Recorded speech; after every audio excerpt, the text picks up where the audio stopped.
For nearly a quarter of a century, the YWCA has developed as an organization in Lethbridge, as much as its CEO Kristine Cassie has.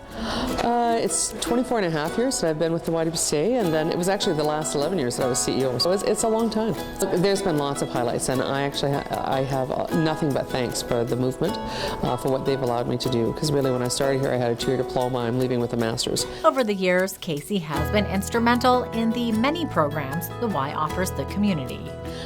We together really, because we weren't really aligned, our programs weren't aligned. Harbour House saw themselves as separate from the YWCA. We really didn't talk as a YWCA, so I think some of the nicest things we did was really bring us together as one organization.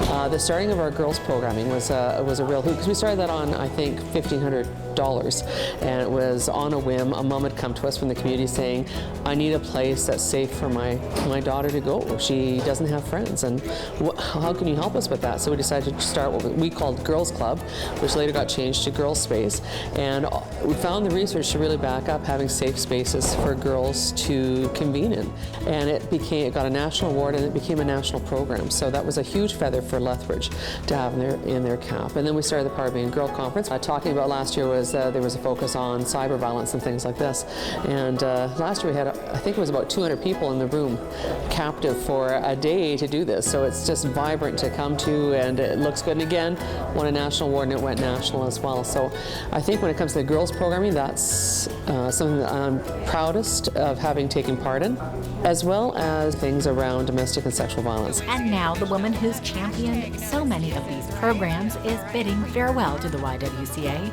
Cassie is hanging up her CEO hat at the Y and will be moving into a new role as Director of Operations at Southern Alberta Community Living Association. You know, it was time for a change. I've been here for almost a quarter of a century. I've been in the field for 32 years. I'm working now in a field that's for persons with developmental disabilities. There's a great amount of people who are sexually victimized that are disabled in our community, and the research is all there. How much focus are we giving on that? How much focus are we giving on consent? Consent is always something for the victim to prove, and not for the perpetrator to show otherwise. So I think there's so much work that I could carry on both in my new role going in and as a private citizen. Jennifer Lepko will be stepping in as the interim Chief Executive Officer.